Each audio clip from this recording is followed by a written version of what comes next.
Hi, I'm Mike Duggan. I've been teaching restorative dentistry for over 32 years now and to over 6,000 dentists.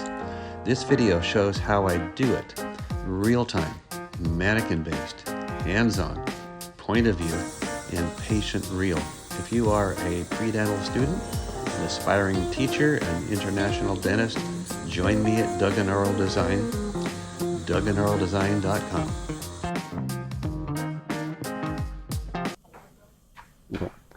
Are you ready? So there we go. Let me get the mirror a little bit cleaner.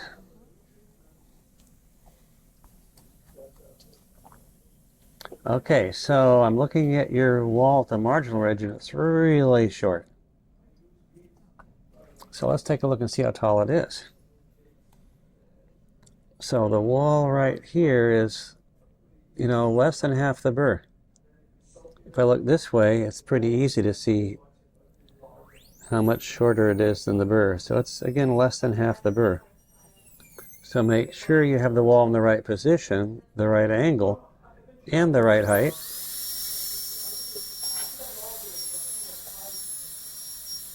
So something like that would be more appropriate. So now we're a little bit shorter than the height of the burr. Okay. And then bring that level back to the middle of the contact. Okay, so a little bit too much clearance on the lingual, and the exit angle should be more like this. So when you get the pulpal floor deeper, then redo this wall and try to make more of a 90-degree angle coming in this way. Yeah. Facially, your clearance isn't too bad. Of course, you have to get there when you have the right pulpal floor level. And then you can recut that angle coming in 90 degrees and see how that works out. But it's coming along. But again, you're wasting your time if you try to do the rest of the occlusal outline when you know it's really, really shallow. Okay, it's also dangerous to have short walls and try to find margins, because short walls, you tend to cut through them really easily and overextend really easily. All right, so let's drop everything pulpally to match what I did.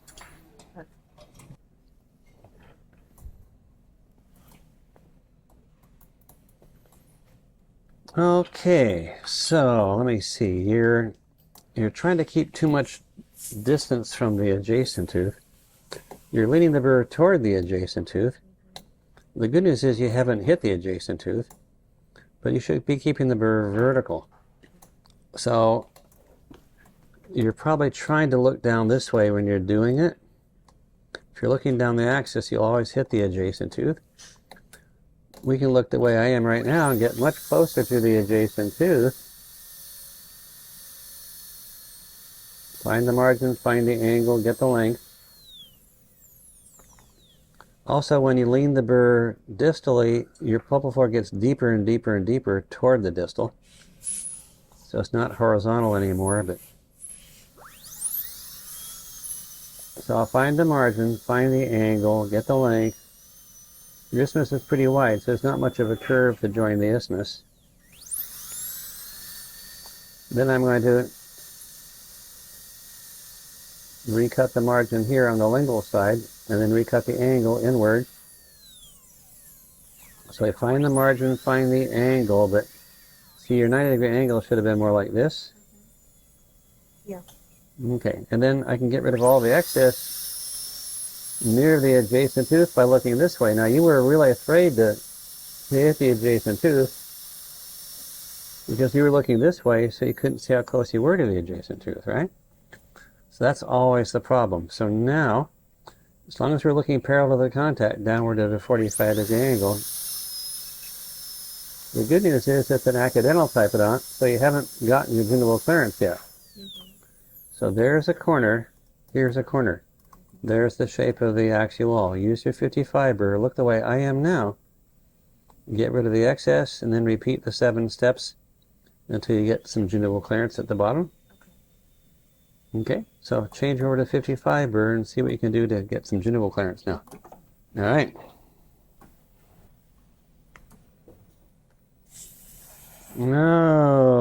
Okay.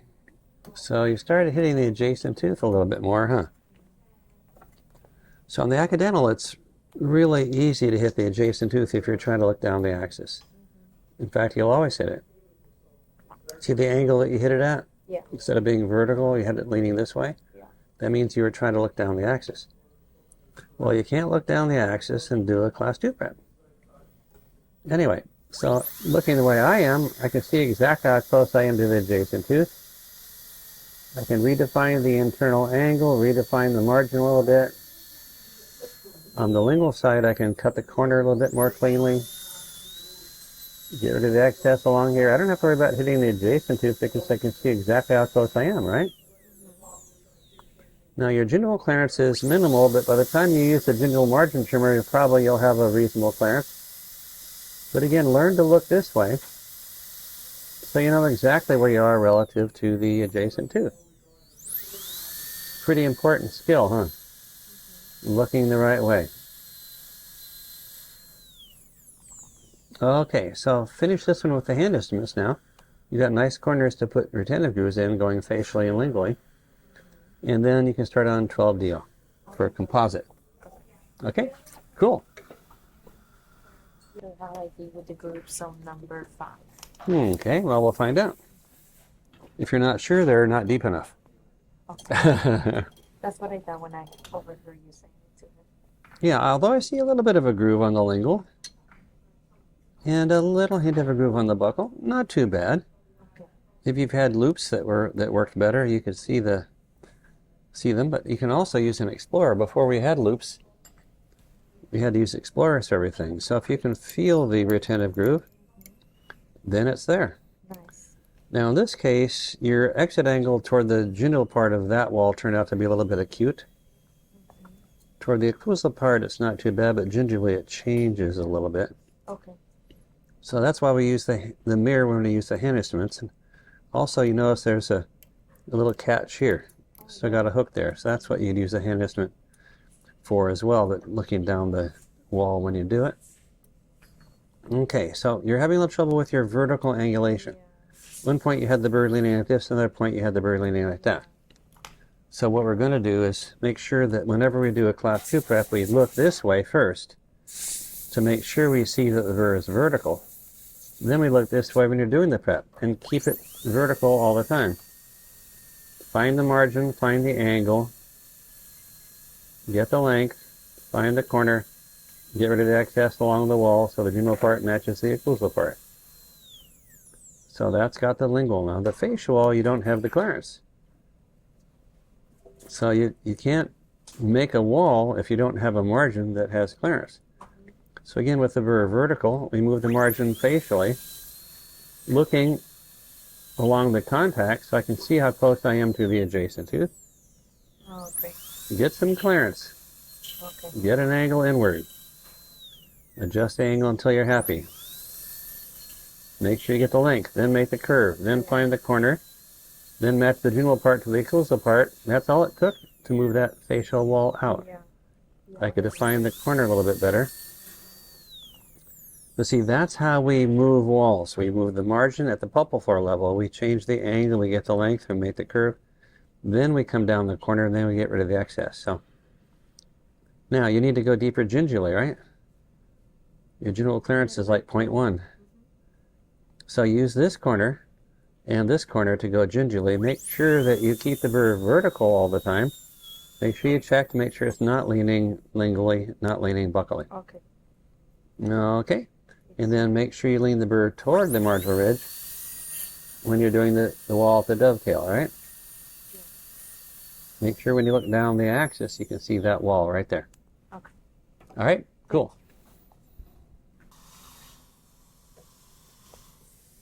Okay, so for this one, you still didn't get very much gingival clearance, did you? You wanted a little bit more? Well, it would make it a lot easier. Now, I like your exit angle here for composite. It's a little bit obtuse. On the facial, you're pretty close to 90.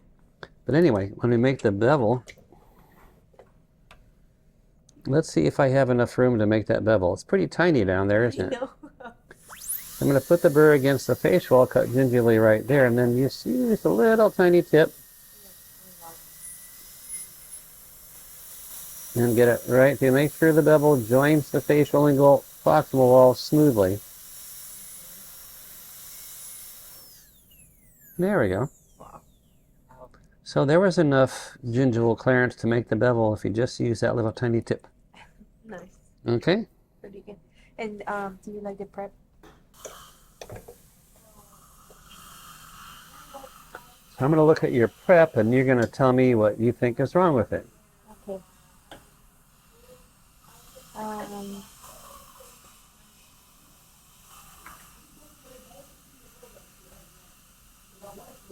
Well, I'll focus a little bit more. Just go down through your list. Okay, perfect. So I put the wall angle on the isthmus. I put it for fail. So you're saying it's leaning too far facially or lingually? No, I was just thinking more. It's very parallel. Well, the facial lingual walls, even if they diverge occlusally, it's a composite prep, so it's no big deal. Oh, okay. But they don't diverge anyway. You know, they're pretty reasonable. The isthmus is wider than it needs to be. Mm-hmm. But the vertical angulation looks like it's pretty vertical to me. So no, I'd have to disagree with that. Okay. And then, yes, the isthmus width. I put it as fail. No, it's not failing. It's just bigger than it should be, but it's not going to shorten the lifetime of the restoration, right? Oh, okay. So the whole point is the failing error is one that causes the restoration to fail prematurely. Mm-hmm. Okay. Then how should I do it? Should I go like inch by inch and tell you what I put, or Well, just the tell me where you think the failing errors are. Okay. I have facial related. Is this related to the isthmus? Okay, so you're saying that the curve connecting the isthmus and the facial wall is somehow weird? Yes. No, Yeah, not right really. there. It's That a, little pointy it's left a nice part. smooth curve. Now, in that area you lead it facially, but again, for composite, it's not a big issue. For amalgam, it would be, but you know, your wall could have been a little straighter coming through here, Yes, exactly. and then a curve, and that would have helped you find the corner of the box, which would have helped you get the shape of the axial wall. Yeah. So the axial wall should have been less deep and curved in the other direction. Yes. That's the most obvious of the errors. So what did you say about the axial wall? What did you say about the gingival width? I put it to fail. Yeah. Okay. I put it to fail. I put the gingival veil to fail too. I put. Well, the gingival bevel's fine over here. Doesn't quite connect with the lingual wall. Definitely doesn't connect with the facial wall. So again, the bevel starts right here. In these areas, it's not too far off, but yeah, it's pretty close. Yeah. But again, the main thing is your axial. Now you have too much lingual clearance, don't you? Yeah. Should have been about right here, going this way. Oh, okay. Your facial clearance is fine. Lingual clearance is obviously a lot more. Now, is that a major failing error? Probably not. Mm-hmm. The axial position, is it a major failing error? Yeah, it's close. Yeah. Yeah, I was thinking about that. I was like, if this was a real tooth, I might be kind of close to the nerve. Yeah, and what Yeah. about the dovetail? Yes, I missed the dovetail too. Yeah, now why would you do a dovetail for composite prep? Actually, oh well, not for anything retentive at all or something like that. Right. It's just more because the cavities in there. Exactly. There'd probably be a little decay right in through here. Yes. So yeah, you're going to make a little dovetail there. Okay, perfect. All right. Decent prep, and you're looking at it pretty well, but the axial was probably the main thing. Okay. Okay? Thank you. Mm-hmm.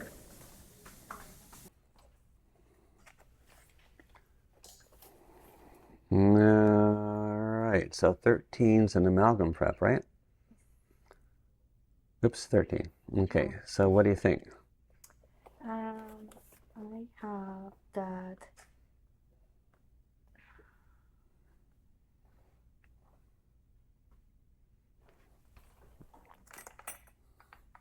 Well, I have that. I kind of like made the isthmus length a little bit too big. You mean the width of the isthmus? Yeah. Yeah, it's really wide. About twice as wide as it needs to be, right? So that was one. Second is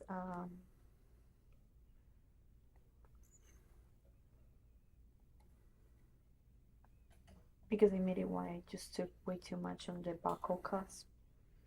Well, your clearance on the buckle is not that bad. It's a little bit overextended, but we can live with that. Lingual clearance, we can live with that also. Gingival clearance, yeah, a little much, but we can live with that also. Yeah. Except for the problem with the gingival margin. What's the problem with the gingival margin? I don't know what I'm doing with the burrs. Well, it looks like it's kind of beveled or broken or something. Now, sometimes if you don't remove all the excess from the margin with the burr, and then you break it off with a hand instrument, it's going to make chips. Yes, that's what I noticed I'm doing. So we use the burr much more to get a nice flat wall all the way to the margin. Then there's very little to do with the gingival margin trimmer. The more you try to cut away the plastic with a hand instrument, the more it's going to tend to damage margins. And this is what's happening down there gingivally. Okay, you're a little divergent with your lingual wall, so keep the burr more vertical. Look this way first, make sure you have it vertical, then look this way when you're doing the prep. Yeah. Your exit angle here is pretty close to 90, but it looks like you might have undermined it a little bit with the retentive groove.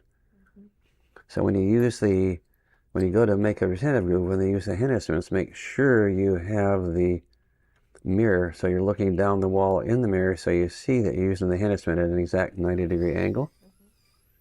That's kind of important there too. Okay, so those are the main things. You got some damage on the next door neighbor, but nothing too dramatic. Okay.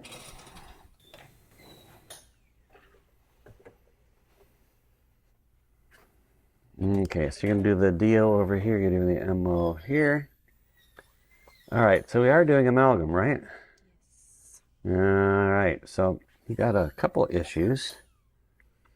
Number one is on the lingual side, you had the burr vertical here, and then all of a sudden you leaned it lingually a lot. So when you lean it lingually, you overextended the margin here. It could have been right here. And you got a very obtuse angle at the margin. So again, make sure that you're looking so that the burr is vertical. So check first to make sure it's vertical. Then look this way when you're doing the prep. We're going to redo the margin and then the angle coming inward and try to make it so it's closer to 90 but more vertical. Again, when you have divergent walls facial lingually for amalgam, that's pretty bad in terms of mechanical retention, isn't it? And your walls were definitely diverging facial lingually. So if you're looking from the facial in the mirror, this is appropriate. But check first to make sure the burr is vertical before you cut anything. Everybody tends to lean the burr away from themselves.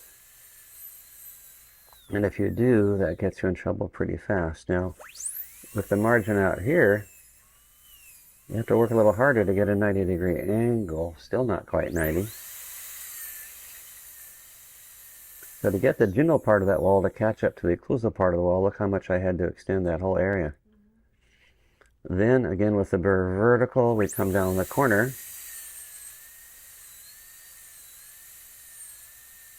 And then get rid of the excess, and then everything's going to be a lot cleaner.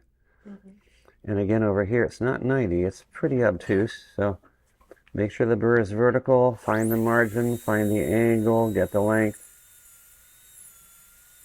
make the curve.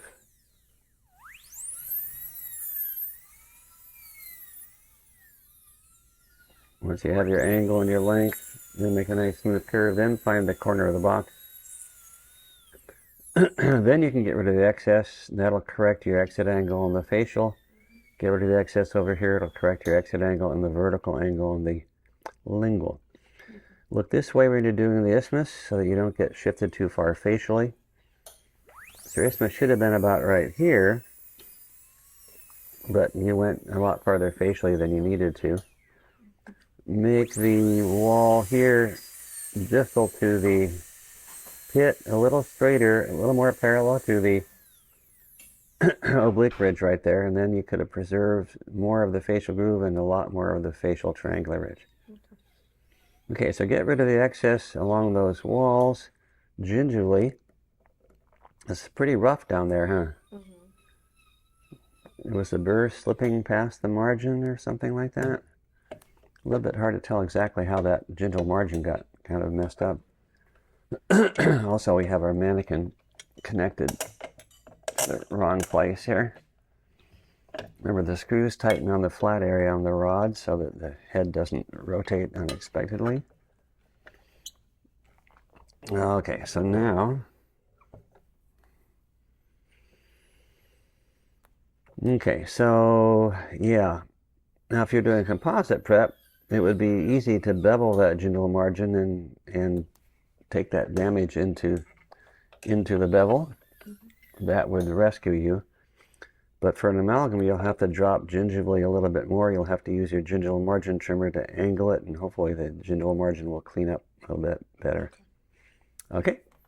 All right, so keep working on that, and I'll be showing you how to do the DO pretty soon.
I'm going to sit in this position over here, which is mostly where we're sitting for the occlusal. Okay, so your occlusal line's pretty decent, except you didn't quite get into the distal pit enough. So that distal pit goes a little farther distally. There's a groove here, extension here, groove here, groove here. But you're pretty close. Make sure the burr is always leaning lingually. But we need to make sure we get all the way to that distal pit. But now it's looking pretty good. You're extended a little bit too much lingually right in this area. Okay, otherwise your clearance facially is pretty good. Your exit angle is pretty obtuse. So correct that to 90. Clearance lingually is too much, but see you have a bevel margin. So that won't work. So how do we fix that? Again, so we come back this way, looking parallel to the contact, downward at a 45-degree angle. Now, if you have this much clearance on the lingual, a lot of times what's going to happen is the burr is going to slip out. I think that's what happens. Yeah, and that happens a lot. So put an extra finger behind the handpiece, and it'll stabilize a little bit more. So again, we're always cutting from the margin inward, right? Yeah. If you ever let it go outward, it's going to go around the corner easily. Back to the occlusal level, make sure you're happy with the margin and the exit angle. Still a little bit obtuse, but you see at the occlusal part, it's a straight wall. Gingerly, there's that bevel, that rounded margin. You still want to get close to the 90.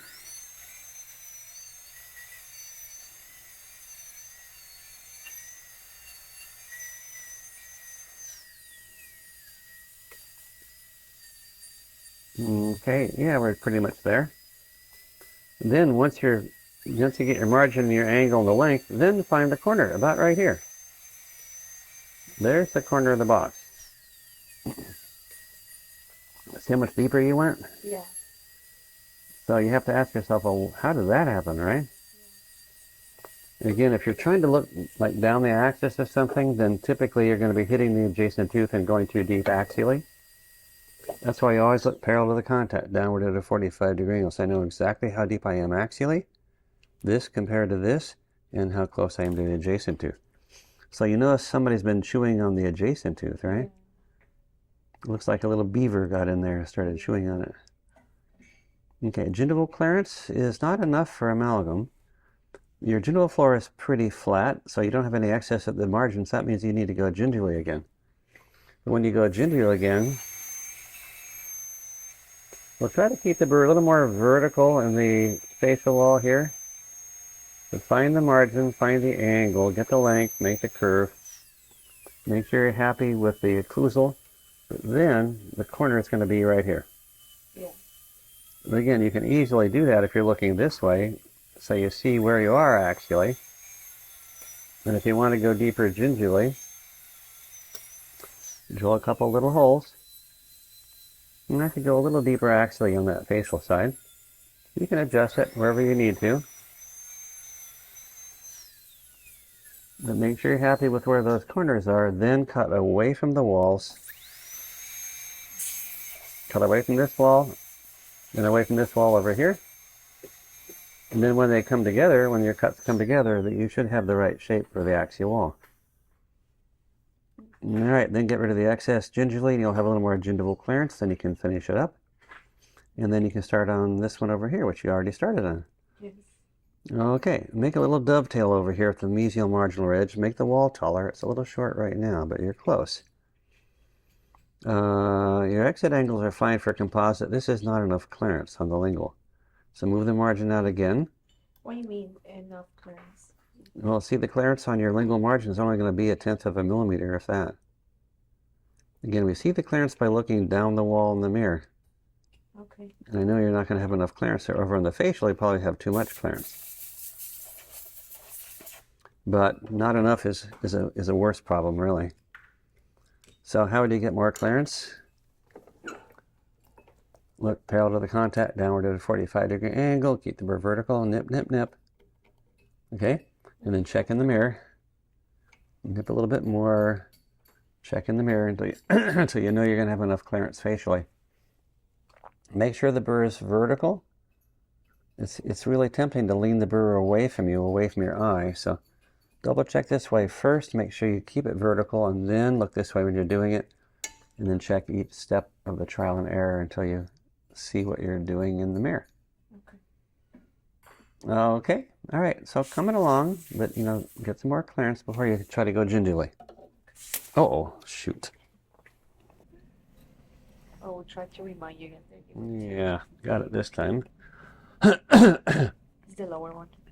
Okay, so we're sort of reviewing, some of the things you did earlier. Oh, okay. And so the MO was the amalgam and the DO was the composite. How come I can't tell the difference? I'm not sure which is which. Let me see. The number. Oh. I think we sort of left it up to you, but one would be amalgam, one would be composite. Maybe that one is the amalgam. Okay. And then the other one was a composite, I think so. But where's the gingival bevel? No gingival. So make sure you practice making the gingival bevel, and try to keep your walls really flat. So see the curvature at the bottom of this wall? Yes, sir. That really makes a problem. So move the margin out a little bit more.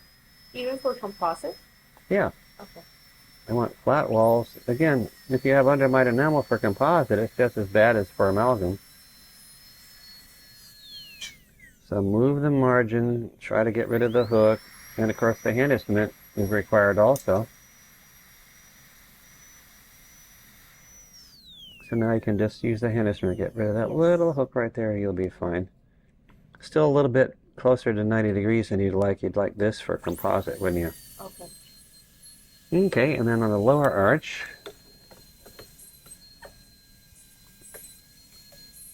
okay, so we talked about the occlusal already, so your axial is pretty exciting, isn't it? And then you got a funny position for that corner there. So be careful when you are working on one of the walls. So if you're going to work on this wall, first check this way and make sure the burr is vertical. And then you can put the axial wherever you want along here. But you didn't check it here, and you leaned the burr like this and made a big undercut in that facial wall. And that undercut actually undermines the enamel at your margin. So make sure you have the burr at the same vertical angle as the wall. Then you can do whatever you want. You can do the margin, you can redo the margin and the angle and the length, and come down the corner and get rid of the excess along the wall. You can do all that with relative safety as long as you have the burr at the right vertical angle. But once you start undercutting, once you start leaning it away from the wall, then you cut into that wall at the bottom. So in order to fix it, we'd have to change the vertical angle and do the whole wall again, but by undercutting it deliberately. We don't want to have it undercut deliberately.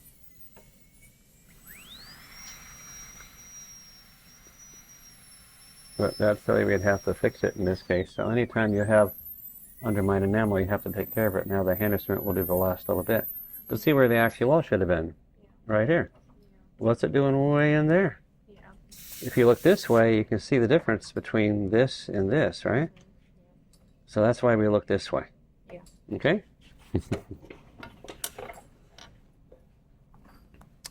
All right, so this guy for composite, you actually got a little bit of a bevel, but make sure it connects to the facial angle wall smoothly, and make sure it's not too vertical. If you make the bevel with the burr too vertical, it's going to be hard to see. So lean it this way and start at the walls and cut toward the middle each time. Then the bevel is going to work a little bit better and it'll be more obvious. Don't get quite as close to the marginal ridge, and don't lean the burr away from the marginal ridge. You could have had the dovetail about here, and that would have been a little better. Okay. Anyway, the exit angles are pretty good for composite, so I like that, and your clearances aren't too bad. You took a bite out of the adjacent tooth, but you didn't chew on it for very long. And again, the axial should have been about right here, and you went too deep axially. So looking this direction is the only way we can control the position of the axial wall. I'm sorry? think that I'm making my boxes into one. Well, how about we say it more specifically? You're overextending axially. Yes. And so what I'm showing you is look parallel to the contact, downward at a 45-degree angle, so you see where you are axially. You don't have to see the wall, but you have to see where the burr is. Yeah. Right? I know the burr is not too deep. Here I can see it's too deep. Yeah. Here it's not too deep. All right? So again, there's always one wall you can't see, and you can't see all the burr, but you can see enough of it to know where it is. Okay. Okay?